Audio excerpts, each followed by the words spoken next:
Kinawawa ng Houston si Victor Wembanyama, ginulangan ng ginulangan mga bro, inangasan pa ang rookie. Na-injury scare pa ang alien, nagpa-block party tuloy si Wemby sa Houston, niyanig pa ang mundo ni Baby Jokic. San Antonio Spurs versus Houston Rockets, Victor Wembanyama laban kay Baby Jokic, Alperen Sengun. Opening quarter na 5-2 nating start agad ng Spurs ang Rockets. Butata ang inabot ni Dillon Brooks nang subukan ang depensa ni Wemby. 2 blocks ang alien mga bro sa first quarter.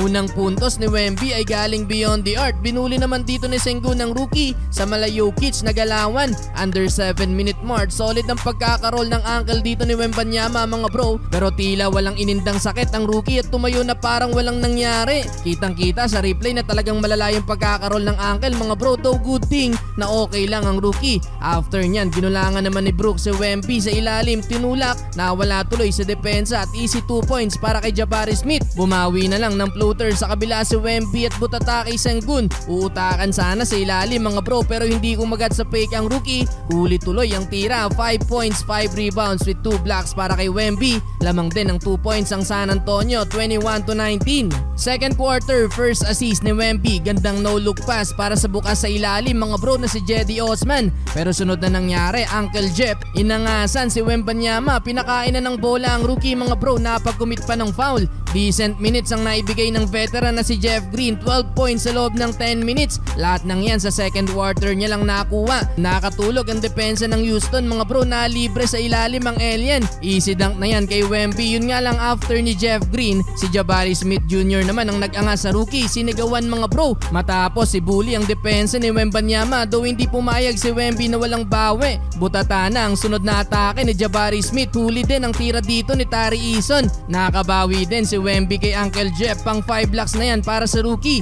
Bad news nga lang, nakakatatlong foul na si Wembanyama sa first 2 quarters. Jalen Green mga bro, medyo alat pa sa kanyang 7 points, pero lamang ng 4 ng Houston, 51-47. Third quarter, niyanig ni Victor Wembanyama ang mundo ni Alperen Sengun nang ma-posterize dunk ng rookie. Sumabay pa si Baby Jokic, nakakapag-commit patuloy ng foul, parang gustong magwala ni Wemby mga bro, pero kinalmahan na lang ang sarili. Double-double na para kay Wembanyama, 13 points with 13 rebounds. Ang problema nga lang ng San Antonio, lumobo na sa double digit ang lead ng Houston. Pero dahil sa huling puntos ni Wembanyama, kahit papano naibaba nila yan sa 7 points, 69-62, end of third quarter. Well, fourth and final quarter, nagkaroon pa ng mini comeback ang San Antonio led by Devin Vassell. Baba sa 4 ang lead ng Rockets. Under 5 minutes nang ibinalik sa court si Wembanyama, 2 points mula sa tip shot. Yun nga lang, sumagot ng 5-2 nating run ng Houston. Timeout ang San Antonio, 86-77. After nyan mga bro, naubusan na din ng kumpiyansa ang San Antonio at hindi na nahabol ang lead ng Rockets. Sa uli, talo ang Spurs.